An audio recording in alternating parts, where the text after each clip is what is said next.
27장 1절로 8절의 말씀을 가지고 제목을 돌 위에 율법을 기록하라 라는 제목으로 하나님의 말씀을 증거하겠습니다. 오늘 이 하나님의 말씀을 보면 너희가 요단을 건너거든 이런 말씀을 합니다. 모세에게 그 하나님이 이런 명령을 하면서 하시는 말씀입니다. 여러분, 우리가 성경에 보면 돌이라는 표현이 자주 나오죠. 그 다음에는 또 반석, 바위 이런 표현들이 좀 자주 나옵니다. 근데 이 돌이 상징하는 것이 바로 예수님을 상징합니다. 바위도 반석도 당연히 예수님을 상징하죠. 돌이 예수님을 상징하는 곳에는 군데군데 많이 나오죠. 너희가 건축자들이 버린 돌이 이 모퉁이의 머릿돌이 되었나니 이는 너희 눈에 기이하도다. 믿는 자들의 눈에 기이하도다. 이스라엘 사람들에게 하신 말씀입니다. 이 버린 이스라엘 건축자들이 버린 돌, 이스라엘 사람들이 하나님의 나라를 건축하는 사람들인데 이들이 버린 돌이 바로 예수님입니다. 예수님이 버렸는데 그 돌이 바로 이방에 우리의 기둥이 머릿돌이 된 겁니다. 머릿돌이 되기 때문에 우리가 예수 그리스도라는 그 믿음 위에 우리가 교회를 세워가는 겁니다. 또 그 다음에 다니엘서에 보면은 사람의 손으로 하지 아니하는 뜨인 돌이라는 표현이 있어요. 사람의 손으로 하지 않은 뜨인 돌이 이 태산을 쳤는데 이 태산이 완전히 먼지처럼 날아가 버리더라 이런 표현이 있습니다. 그래서 이 돌을 바로 예수님을 상징합니다. 예수는 상징하고 또 이어서 돌은 바로 오늘날에 믿는 사람 우리를 상징합니다. 이스라엘을 상징하기도 합니다. 이스라엘 민족으로 상징하기도 하고 이스라엘 민족으로 상징하는 것은 또 여러 군데 있습니다. 아브라함이 하나님의 부름을 받아서 항상 돌제단을 쌓습니다. 돌제단을 쌓는데 그 돌제단 의미가 이스라엘의 후손들의 이름들입니다. 그 구체적 노아도 이제 돌제단을 쌓잖아요. 돌제단을 쌓는데 그 돌제단 쌓는 그 구체적인 이름들이 어디 나오냐 하면 열왕기상 18장에 보면은 엘리야가 하나님 앞에 제사를 지냅니다. 제사를 지내는데 이스라엘의 12아들들의 이름의 수요대로 이렇게 표현을 해요. 이스라엘의 12아들들의 이름의 수요대로 돌단을 쌓는데 무너진 단을 수축하더라 이렇게 말합니다. 이건 바로 예배가 하나님 앞에 정상적인 제사가 무너졌다라는 걸 얘기하는 겁니다. 그 이스라엘 12아들들이 무너진 게 그게 무슨 뜻이냐 하면은 그 당시에 이스라엘의 12아들들이 남유다와 북이스라엘로 나누어졌어요. 그 쪼개졌던 겁니다. 그 쪼개진 것을 12단을 돌기를 갖다가 쌓아놓고 그 위에다가 제사를 지냅니다. 송아지를 넣고 제사 지내니까 거기에서 하나님이 불로 응답하시는 모습을 볼 수가 있습니다. 자, 그래서 오늘 이 돌단은요 바로 교회를 또 상징하기도 합니다. 오늘 우리가 교회 성도들이 이렇게 다 모아놓고 여기서 예배를 드리잖아요. 여기서 우리가 이렇게 예배를 드리는데 교회마다 그 예배를 드리는데 바로 예수 그리스도의 이름으로 우리가 우리가 사실상 우리가 돌입니다. 우리가 그 돌 위에 송아지를 각을 떠 놓듯이 예수 그리스도라는 그 예수님이 우리의 제물이 되는 거죠. 그래가지고 우리가 제사 짓는 것이 바로 돌단의 의미입니다. 그래서 오늘 돌 위에 율법을 기록하라. 우리가 개인에 있다 바로 돌입니다. 자, 1절에 보면은 모세가 이스라엘 장로들로 더불어 백성에게 명하여 가로되 내가 오늘 너희에게 명령한 이 명령을 다 지켜라. 하나님의 명령을 다 지켜라 이렇게 말합니다. 여러분, 우리가 하나님을 믿는 자들이라고 말한다면은 하나님의 말씀을 지키려고 애를 써야 되는 겁니다. 정말 애를 쓰고 하나님의 말씀을 지켜야만이 되는 겁니다. 오늘 이 하나님의 말씀이 어떻게 나타나느냐 보면 십계명으로 나타나잖아요. 십계명으로 나타나는데 십계명을 우리가 성경에 보면은 십계명 사실상 출애굽기 20장에 이제 십계명을 모세에게 하나님이 하사합니다. 하사하는데 그 이전에 보면 있잖아요, 그죠? 너희는 내 몸과 내 창세기 13장 14절로 18절의 말씀을 보면 이런 말씀이 있어요. 그 말씀 보면은 롯이 아브라함을 떠나고 난 뒤에 아브라함이 힘이 빠져가지고 쭉 쳐져가지고 문 앞에 앉았어요. 장막 앞에. 거기는 성이 아닙니다. 거기도 성이라는 표현하고 장막이라는 표현하고 의미가 또 다른 의미가 있는데 그 장막 앞에 기운이 빠져 있는데 하나님의 천사가 나타나주고 너 왜 그렇게 힘이 빠져 있느냐? 고기를 들어라. 그리고 일어나라. 일어나서 이 선자리에서 동서남북을 바라보아라 이렇게 말합니다. 그 동서남북하고 그 다음에 또 이어서 하시는 말씀이 그 보이는 땅을 종과 횡으로 행하여 보라 이렇게 말합니다. 이 종과 횡이라는 표현을 거기서 나와요. 어떤 요즘 새 성경 보면은 그 종과 횡을 가로와 세로로 이렇게 표현했는 것 같아요. 여러분 이 종과 횡의 의미가 다릅니다. 종과 횡과 의미가 다른 게 가로 세로도 비슷한 의미긴 한데요. 종은 뭐라 하면은 이 여기서 종 세로 종자를 씁니다. 세로 종자 쓰기에도 이렇게 위로 이렇게 짧게 하나 뜨는 거예요. 그 다음에는 횡은 가로 횡을 딱 쓰면 여기 십자가가 나옵니다. 십자가가 나오는데 이것을 동서남북을 바라보고 종과 횡으로 행하여 보라 이렇게 말했어요. 그 말이 뭐냐 하면 그때는 사실 십계명이 없었습니다.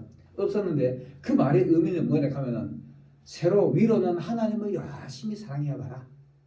행동을 하라는 얘기는 그 얘기입니다. 위로 하나님을 열심히 사랑하고 가로는 내 이웃을 내 몸같이 사랑하라. 이거를 의미를 얘기한 거예요. 그 종과 행위에 동서남북은 우리가 전도할 방향을 얘기를 하는 겁니다. 동서남 사방은 전도할 방향을 얘기를 했다면은 그 다음에는 종과 횡으로 행하여 보라 이 말은 뭐냐 하면은 하나님을 사랑하고 내 이웃을 내 몸같이 사랑하라 이거를 말하는 겁니다. 그러니까 아브라함이 그때서는 바라본 모든 땅이 전부 다 척박한 땅이었는데 거기서 아멘 그리고 실질적으로 그 행동을 합니다. 그 다음 그 말씀을 듣자마자 바로 상수리 세겜 땅에 가지고 상수리 숯불나무 아래서 하나님 앞에 돌제단을 쌓아요. 이게 하나님을 사랑하는 방법입니다. 예배 열심히 드리는 우리 신앙의 행위가 하나님을 사랑하는 거잖아요. 이제 하나님을 사랑해요. 그 다음에 어떤 일을 하느냐? 바로 이어서 15장에 보면은 롯이 자기를 배신하고 떠나간 롯이 그 소돔의 5 왕들에게 사로잡혀 가요. 사로잡혀 가면은 만약 예를 들어서 아브라함의 마음 같으면은 나를 배신하고 가는 롯이잖아요. 그래도 그게 하나님의 내 소유라고 보고 하나님이 나에게 맡겨준 소유라고 보고 오늘날 바로 교회의 양들입니다. 그걸 생각하고 자기에게 길리운 318을 데려가지고 뺏어옵니다. 그게 바로 횡의 사랑입니다.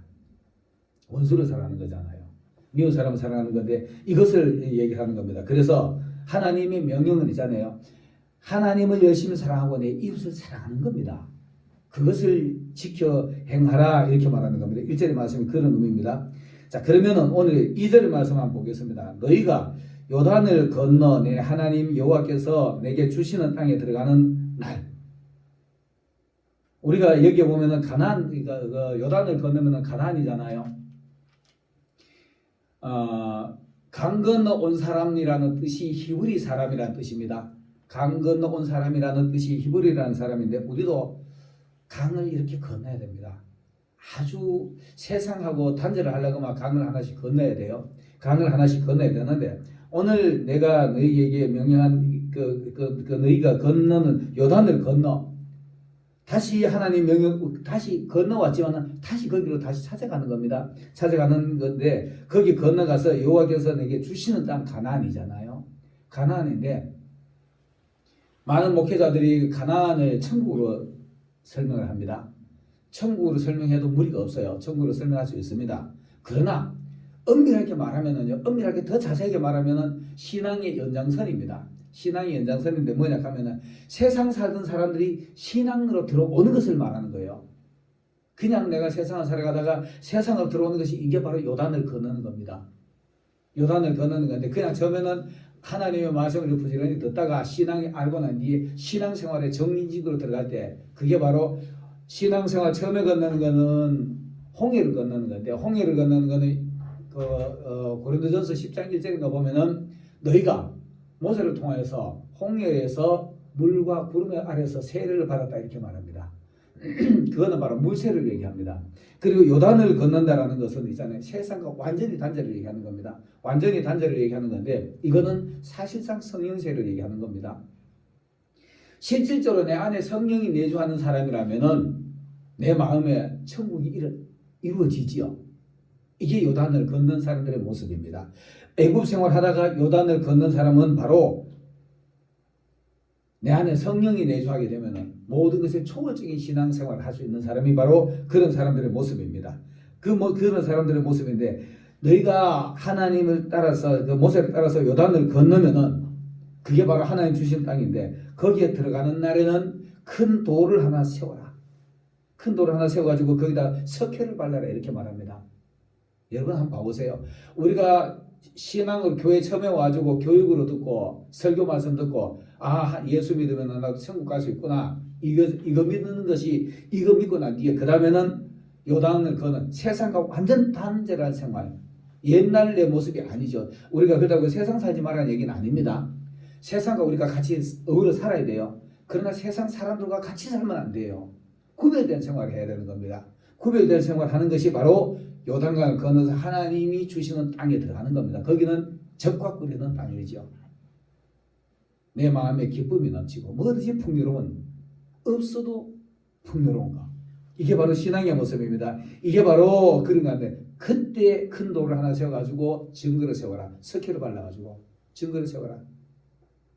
내가 신앙생활을 하면서 세례받는 것도 큰 증거지요. 예수님을 아는 자체도 큰 증거입니다.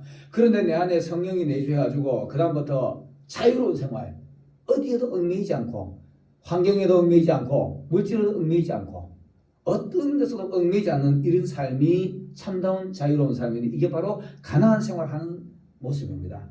내가 처음 시작의 말에 가나안이 천국으로 비유한다 그랬는데 천국이 비유가 아니고 신앙의 연장선이라 말하는 걸 설명하겠습니다. 왜 신앙의 연장선이냐?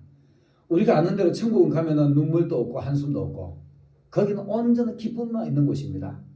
그런 곳이 바로 천국인데 이 실질적으로 가나안에 가지고 이 이스라엘 사람들은 온통 전쟁사였어요.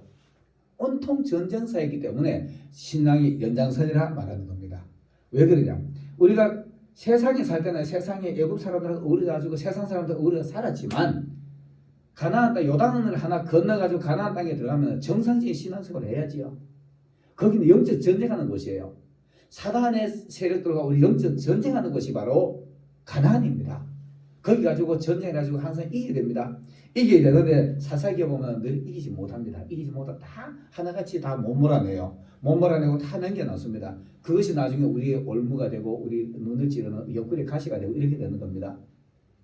그래서 거기에 들어가면은 하나님의 말씀을 열심히 지키고 거기에 들어갔다 나는 이제 세상과 단절했다라는 그 증거가 도를 세우는 겁니다. 그 증거가 도를 세워가지고 나는 어느 날 내가 성령 세례를 받고 나는데 나는 세상과 단절해서 이 기념을 세우는 것이 바로 도를 세우는 겁니다. 도를 세워가지고 오늘 내가 제목을 돌 위에 율법을 기록하라 이렇게 말했지요. 돌 위에 율법을 기록하는데 자 보세요. 3절에 보니까 이미 걷는 후에 이 율법의 모든 말씀을 그 위에 기록하라. 자, 성령 세례를 받고 우리가 은혜가 충만하고 세상과 단절 생활을 했다면 하나님의 말씀과 살아야지요. 말씀을 부지런히 읽고 말씀을 내 마음에 새기는 겁니다. 말씀을 자꾸 내 마음에 자꾸 새기는 건데 이미 걷는 후에는 그 모든 율법의 말씀을 그 위에 기록하고 하라. 그리하면 내 하나님 여호와께서 내게 주시는 땅 곧 젖과 꿀이 흐르는 땅에 내가 들어가서 내 열조의 하나님께서 여호와 주신 말씀대로 해 주시겠다 이 말입니다. 말씀을 지킬 때 말씀을 많이 알고 많이 읽으시고 많이 하시고 그 말씀을 내 마음에 새기는 겁니다. 그냥 말씀을 그냥 통독한다라는 표현을 쓰죠. 통독만 하지 마시고 그 말씀을 은혜를 받아야 되죠. 은혜가 돼가지고 그 말씀이 내 마음에 기록이 돼야 됩니다. 여러분 은혜 충격적으로 받는 말씀은 내 마음에 기록되지요. 누가 뭐라 하더라도 그 말씀은 무조건 내 말씀에 아멘이 되는 겁니다. 세상 사람이 누가 뭐라 하더라도 그 말씀은 내 안에 아멘이 되면 새겨지는 겁니다. 자 보세요. 우리 마음이 돌과 같은 마음입니다. 내가 서두에도 말했지만 이스라엘 사람들을 돌로 표현했고요. 믿는 사람들을 바로 성도들을 돌로 상징을 했는데 우리 마음이 돌과 같은 사람입니다. 왜 그러냐? 돌에 말씀 하나 새기기가 너무 어려워요. 돌에 그냥 다른 데다가 하는 것도 그냥 글로 써버리면 되잖아요. 써야 되는데 돌에 기록하려고 하면 조각을 해야 됩니다. 그러나 이 써진 글은 지워지고 찢어지고 없어지고 훼손될 수가 있지만 돌에 기록된 것은 절대로 훼손 안 됩니다. 그거는 정말 그래서 십계명을 돌에다 새겨 주신 겁니다. 우리 마음속에 계명들을 새겨 넣어야 되는 겁니다. 그 새겨 넣는 게 어떤 건 읽으면 안 새겨져요. 읽으면 성경을 많이 읽는 거 좋습니다. 좋은데 많이 읽어놓은 마음이 안 새겨져요. 어느 날 충격적으로 내 마음에 아멘이 되면은 절대로 딱 세게 잡으면 그건 안 지워져요. 누가 뭐라 하더라도 내 안에 계시는 예수님 아멘이 되는 겁니다. 이게 마음에 새기는 말씀이 되는 겁니다. 우리 마음이 바로 돌과 같은 마음이에요. 돌과 같은 마음인데도 새겨놓고도 수시로 우리 잘 안 돼가지고 있고, 내 마음이 이 말씀인데 내가 또 못 지켰네, 이런 후회하잖아요. 이 정도만 되면 말씀이 새겨진 겁니다. 여러분, 우리 돌 같은 마음에다 하나님의 말씀을 부지런히 새기시길 바라겠습니다. 신명기 6장 5절 6절에 보면 그 말씀이 같이 있습니다. 하나님의 너는 마음을 다하고 뜻을 다하고 힘을 다해가지고 하나님의 말씀을 부지런히 읽고 그 말씀을 마음에 새겨라.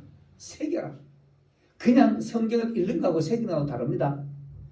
읽지만 마시고 마음에다가 하나님의 법을 마음에다가 새기시길 바라겠습니다. 그 새기려고 그러면은 충격적으로 돌에 정으로 때려가지고 하듯이 그 가려가지고 새기듯이 충격적으로 새겨져야만이 내 마음에 그 말씀이 새겨지는 겁니다. 자, 이게 새겨지더라도요, 여러분 우리 아시다시피 수세기가 지나고 이러면은 돌도 풍화작용이 일어나요. 햇빛을 보고 비를 맞고 바람 맞으면은 돌도 자꾸 부식이 됩니다. 상하게 됩니다. 자, 그래서 4절에 보면은 너희가 요단을 건너거든 내가 오늘날 너희에게 명령하는 이 돌들을 에발산에 세우고 그 위에 석회를 발라라. 석회를 바르고 그 위에 내 하나님 여호와께 번제를 드려라.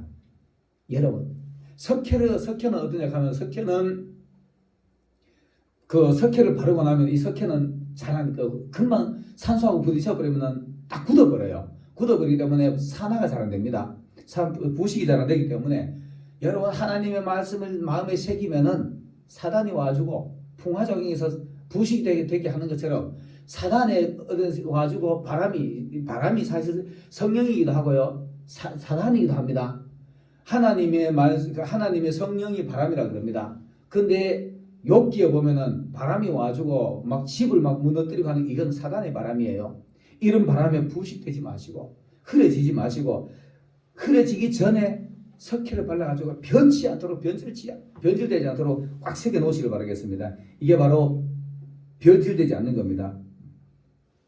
자, 우리가 이 변질되지 않으려면 있잖아요, 그죠? 하나님의 은혜로운 말씀만 자꾸 마음에 새겨야 되는데 때로는 사단이 와주고 이상한 사고 그걸 주고 나면은 나쁜 것도 자꾸 마음에 새길 수가 있어요. 좋은 것만 새기시길 바라겠습니다. 은혜로운 말씀만 마음에 자꾸 새겨야 되는데 어느 날 교회 와주고 설교하는데 목사님 설교가 내내 자꾸 부딪힘이 되고 목사님 나를 자꾸 까는 것 같아요. 그러면 그런 거 마음에 새기면 절대로 은혜 안 됩니다. 그런 거는 빨리빨리 잊으시길 바라겠습니다. 그런 건 빨리빨리 잊고 은혜로운 거 하나님의 말씀만 하나님의 사랑만 마음에다가 자꾸 새기세요.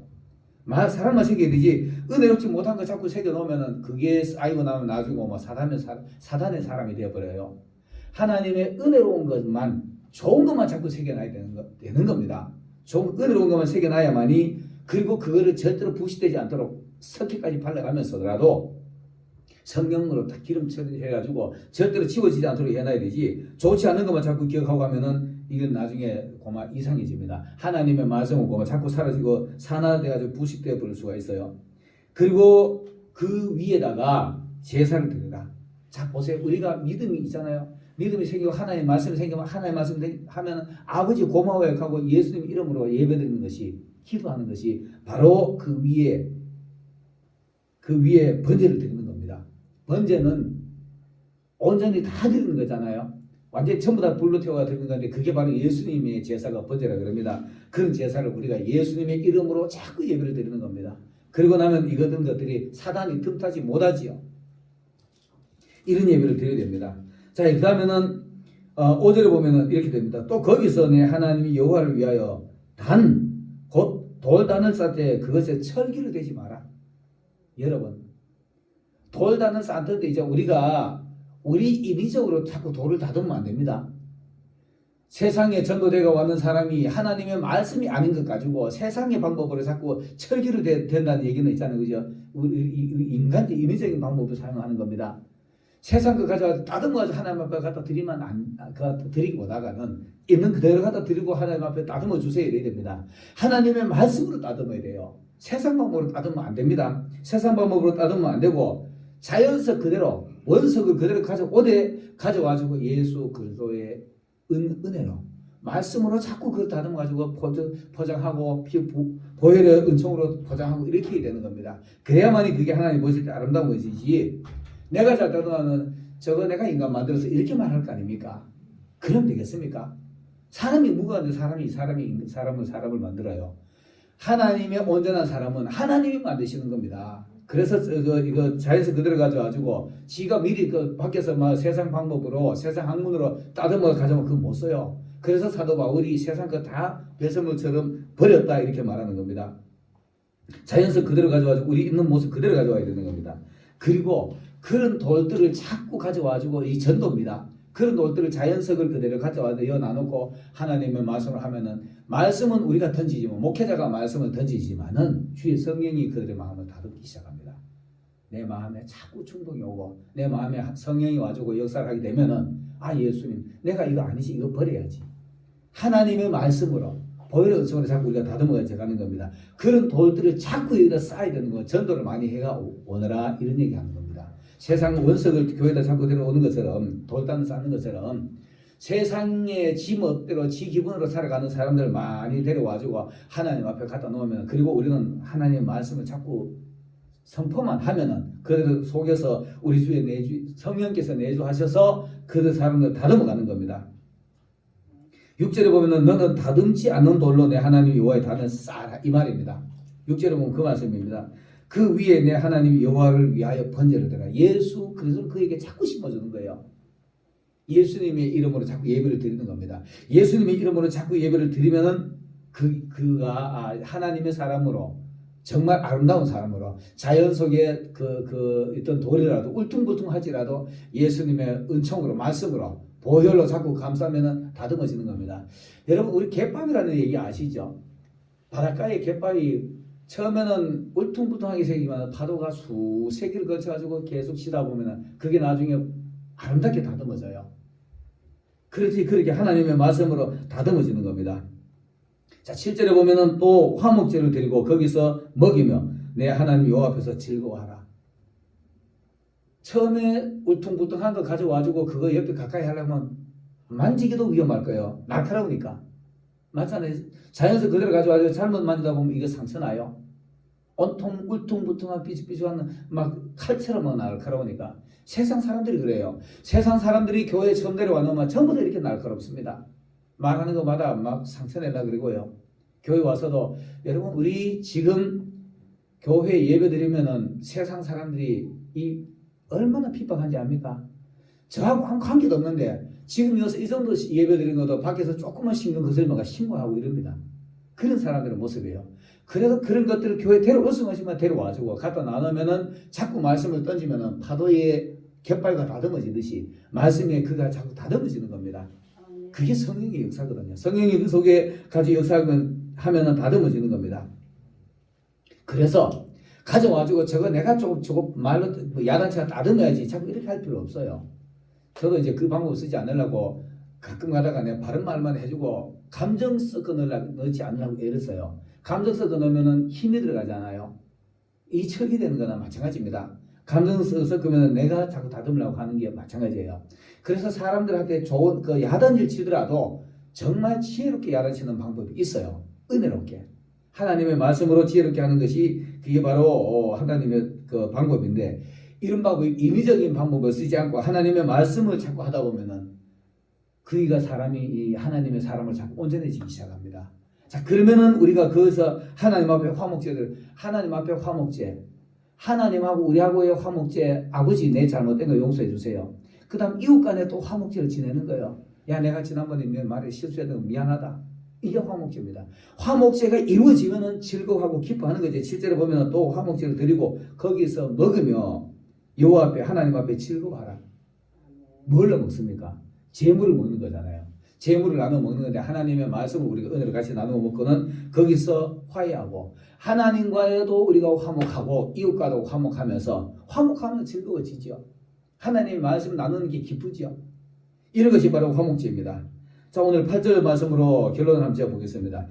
너는 이 율법의 모든 말씀을 그 돌들 위에 명백히 기록하라.